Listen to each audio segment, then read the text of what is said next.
नमस्कार। उत्तर प्रदेश के चुनावी विशेष में आपका बहुत बहुत स्वागत है और आज हम बात करेंगे सट्टा बाजार के अनुमान से इस बार उत्तर प्रदेश में किसकी बनने वाली सरकार। 403 सीटों का चुनावी गणित क्या कहता है, क्योंकि हाल ही में जिस कार से यहां पर अखिलेश यादव ने बड़ा ऐलान किया है कि इस बार 400 पार हो जाने वाले हैं। साइकिल यात्रा को निकालकर जिस कार के साफ संकेत दिए हैं, जिस कार के यहाँ पर उनके कार्यकर्ता इकट्ठे हुए हैं और जिस कार से यहाँ पर उन्होंने साइकिल चलाकर एक बड़ा संकेत दिया है। और पंचायत चुनाव को लेकर भी यहाँ पर आंकड़े बढ़ रहे हैं कि पंचायत चुनाव के बाद कहीं न कहीं जिस कार से अखिलेश यादव यानी समाजवादी पार्टी का हौसला बढ़ा है।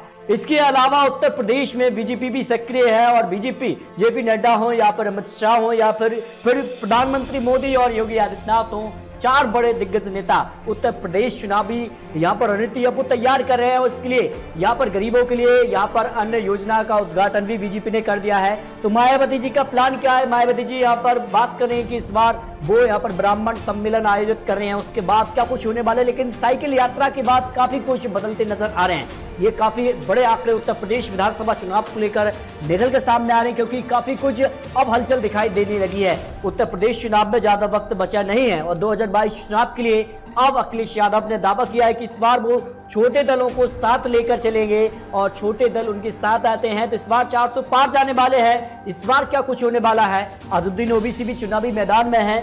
भाजपा की क्या होने वाली है रणनीति, इसकी भी आपको जानकारी देने वाले हैं। लेकिन चुनाव जीतने के लिए अखिलेश यादव का प्लान तैयार हो चुका है। सरकार के खिलाफ एंटी इनकम्बेंसी फैक्टर यहाँ पर एक बड़ा फैक्ट डाल सकता है। कोरोना से नाराजगी का फायदा भी यहाँ पर अखिलेश यादव उठा सकते हैं। जिस कार से उन्होंने हाल ही में प्रेस कॉन्फ्रेंस की थी, उसमें भी उन्होंने दावा किया था कहीं न कहीं जो यहाँ पर सरकार की नीति रही है बीजेपी के खिलाफ, उन्होंने काफी कुछ हल्ला बोला है। किसान आंदोलन भी कहीं न कहीं यूपी चुनाव में इफेक्ट डाल सकता है। छोटी पार्टियों से गठबंधन वो करने वाले हैं। जाति का नया फॉर्मूला तैयार कर रहे हैं। मुस्लिम यादव वोटरों के साथ ब्राह्मण वोटों को भी साथ लेकर चलेंगे। दूसरे ओबीसी वोटर पर भी यहाँ पर नजर उनकी रहेगी। तो ये अखिलेश यादव जीत का प्लान लेकर चल रहे हैं कि पंचायत चुनाव में जिस कार से उन्हें यहाँ पर ज्यादा सीटें बीजेपी से मिली थी, उसका भी फायदा वो यहाँ पर उठाते नजर आ रहे हैं। लेकिन अजुद्दीन ओवैसी चुनावी मैदान में उतरते हैं तो इसका फायदा बीजेपी को होगा, क्योंकि मुस्लिम वोट बटेगा, उसका फायदा बीजेपी को होने वाला है। ये कहीं न कहीं जानकर मानकर चल रहे हैं। लेकिन क्या होने वाला है बीजेपी को लेकर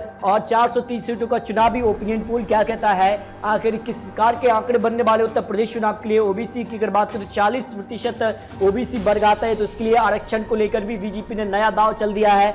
दलित वोटर्स को यहाँ पर जाने के लिए जिस कार से यहाँ पर मंत्रिमंडल विस्तार किया गया, उसका एक फैक्ट डाल सकती है बीजेपी।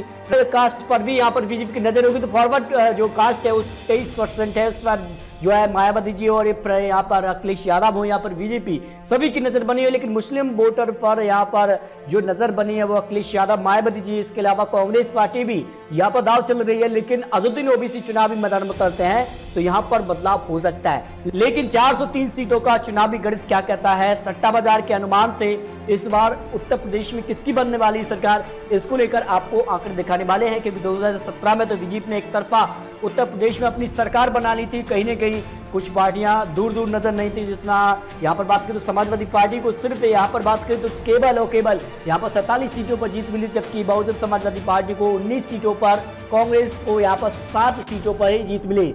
लेकिन 2017 के आंकड़े 2022 में देखने को मिलेंगे या नहीं, ये भी आपको कुछ महत्वपूर्ण आंकड़े देने वाले हैं। सबसे पहले बात करते हैं किस प्रकार के आंकड़े बन सकते हैं, जो कि आबाद की 136 सीटें यहाँ से आती हैं और 136 सीटों का चुनावी बिगुल क्या कहता है? यहाँ पर 55 सीटें बीजेपी के खाते में जाने की संभावना सट्टा बाजार के अनुमान से हो, कुछ बड़े एक्सपर्ट के आंकड़ों के हिसाब से। जबकि समाजवादी पार्टी को यहाँ पर 60 विधानसभा सीटों पर जीत मिलने की संभावना, मायावती जी को 15 सीटें, कांग्रेस 7 सीटें अन्य के खाते में जाने की संभावना लगाई जा रही है। जिस कार का माहौल बना है और कहीं न कहीं जिस कार से पंचायत चुनाव के आंकड़े देखने को मिले थे, उसके बाद अब 2022 विधानसभा चुनाव में भी कुछ बड़ा होने वाला है जो अनुमान यहाँ पर लगाया जा रहा है। जबकि पूर्वांचल की 114 सीटों के लिए चुनावी गणित कहता है कि बीजेपी को 48 सीटें, समाजवादी पार्टी 8 सीटें, मायावती जी 5 सीटें, यहाँ पर कांग्रेस 0 से 4 सीटें अन्य के खाते में जाने की संभावना लगाई जा रही है। यानी पूर्वांचल की भी जो सीटें हैं वहां पर बीजेपी और समाजवादी पार्टी में आपसी टक्कर दिखाई देने लगी है।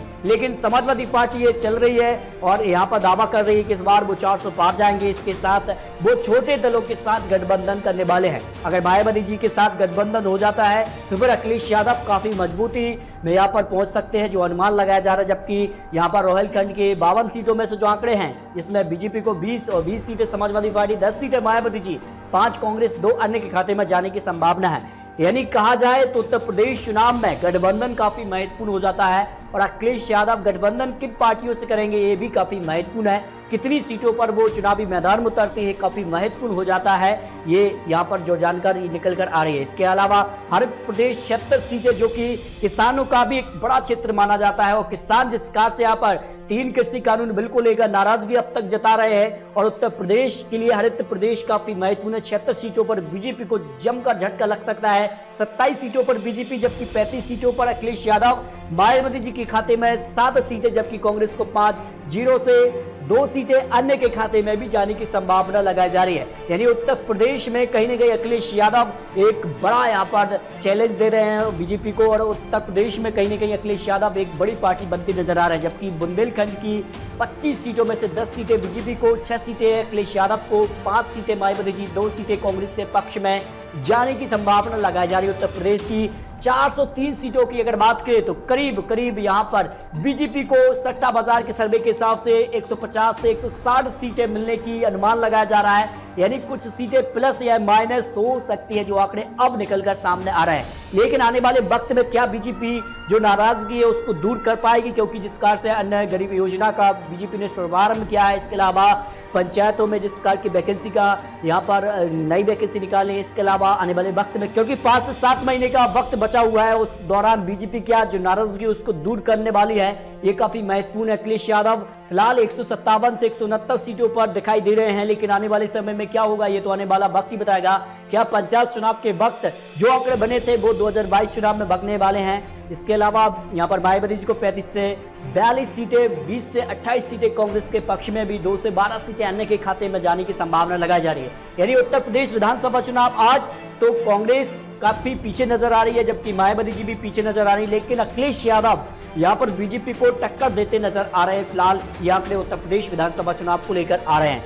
लेकिन दोस्तों आने वाले वक्त में क्या कुछ होने वाला है ये तो आने वाला समय ही बताएगा, क्योंकि जिस प्रकार से घोषणा पत्र जारी होते हैं उसके बाद क्या कुछ होगा, कितने यहाँ पर सीटों पर कौन पार्टी चुनावी मैदान में उतरती है, किसके साथ किसका गठबंधन होगा, ये आंकड़े आपको आने वाले वक्त में और भी आपको मजबूत विश्लेषण देने वाले हैं। आपको क्या लगता है अपनी राय कमेंट बॉक्स में जरूर रखिए। क्या यहाँ पर अखिलेश यादव की वापसी होगी या फिर बरकरार रहेगी बीजेपी? आखिर अखिलेश यादव के साथ कौन कौन पार्टी आ सकती हैं, ये भी आपको कमेंट बॉक्स में अपनी राय रखिए, क्योंकि आने वाले समय में आपको और महत्वपूर्ण विश्लेषण भी देने वाले हैं। तो मिलते हैं दोस्तों और से अधिक महत्वपूर्ण विश्लेषण के साथ, तब तक के लिए जय हिंद, जय भारत।